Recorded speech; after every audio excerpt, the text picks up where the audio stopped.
நம்முடைய கர்த்தராகிய இயேசு கிறிஸ்துவின் பரிசுத்த நாமத்திற்கு மகிமை உண்டாவதாக. உங்கள் யாவருக்கும் என்னுடைய அன்பின் வாழ்த்துக்கள். ஜஸ்டின் ஒரு நல்ல ஓவியன். திடீரென ஏற்பட்ட ஒரு நோயின் பாதிப்பு அவனுக்கு நிரந்தர கை நடுக்கத்தை ஏற்படுத்தியது. தத்துரூபமாக வரையும் ஓவியராக வேண்டுமென்ற அவனது வாழ்நாள் கனவே சிதைந்தது போலாயிற்று. ஏமாற்றமும் அழுகையும் முட்டிக்கொண்டு வர ஒரு கட்டத்திற்கு மேல் என்னானாலும் பரவாயில்லை என நடுங்கும் கைகளோடு கிறுக்குவது போல கோணலாக வரையத் தொடங்கினான். அவன் வரைந்த ஓவியத்தை சற்று தள்ளி வந்து பார்த்தபோது அங்கே ஒரு பாழான ஓவியத்தை காணவில்லை. மாறாக தன் வாழ்நாளில் அவன் அதுவரை வரைந்ததிலேயே மிகவும் ஆழமான உணர்வுகளை வெளிப்படுத்தும் ஒரு உன்னத கலைப்படைப்பை கண்டான். அவனது குறைபாடு அவனது கலையை அழிக்கவில்லை, மாறாக அவனுக்குள் மறைந்திருந்த ஒரு ஆழமான எதிர்பாராத அழகை வெளிக்கொண்டு வந்தது. நம்முடைய வாழ்க்கையில் வரும் துன்பங்களும் பலவீனங்களும் வீணானவை அல்ல. அவற்றின் மூலம் கிறிஸ்துவின் மகிமையும் வல்லமையும் வெளிப்பட வேண்டுமென்பதே தேவனுடைய நோக்கம். இது வாழ்க்கை பயணம் கிறிஸ்துவோடு. 2 கொரிந்தியர் 12ஆம் அதிகாரம் 9வது வசனத்தின் ஒரு பகுதி.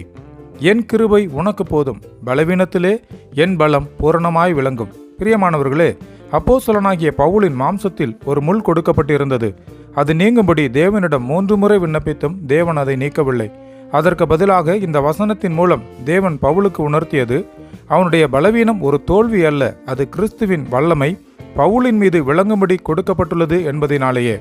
நாமும் நம்முடைய திறமைகளிலும் வலிமையிலும் தேவனை காட்டிலும் நம்பிக்கை வைத்திருந்தால் நம்முடைய செய்கையின் மகிமை நமக்கே சேரும்.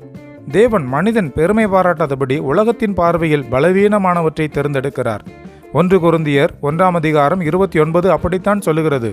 சில நேரங்களில் வலிமையானவர்களை கூட அவர் பலவீனப்படுத்துகிறார். அப்போதுதான் அவருடைய வல்லமையை நமக்கு தெளிவாக அறிய முடிகிறது. அதனால்தான் 2 கொரிந்தியர் 12:10 மகிழ்ச்சியுடன் பவுல் இவ்வாறு கூறுகிறார், அந்தபடி நான் பலவீனமாய் இருக்கும்போதே பலமுள்ளவனாய் இருக்கிறேன். ஆகையால் கிறிஸ்துவின் நிமித்தம் எனக்கு வரும் பலவீனங்களிலும் நிந்தைகளிலும் நெருக்கங்களிலும் துன்பங்களிலும் இடுக்கண்களிலும் நான் பிரியப்படுகிறேன் என்று. நம்முடைய பலவீனம் தேவனுக்கு ஒரு தடை அல்ல, அது அவருடைய வல்லமை வெளிப்படும் இடமாகும். நம்முடைய கண்ணீர் அவருடைய கிருபையை வெளிப்படுத்துகிறது. நம்முடைய இயலாமை அவருடைய போதுமான கிருபையை அறிவிக்கிறது. நாம் பலவீனமாக இருக்கும்போது கிறிஸ்துவின் வல்லமை நம்மில் முழுமையாக செயல்படுகிறது. எனவே நம்முடைய வாழ்விலே வரும் பலவீனத்தை சாபமாகவோ தோல்வியாகவோ எண்ணாமல் அதை தேவனுடைய கரங்களில் ஒப்படைப்போம். ஏனெனில் அவர் நமக்கு வாக்கு பண்ணியிருக்கிறார், பலவீனத்திலே அவருடைய பலம் பூரணமாய் விளங்கும் என்று. கர்த்தர் தாமே நம்மை ஆசீர்வதிப்பாராக. ஆமென்.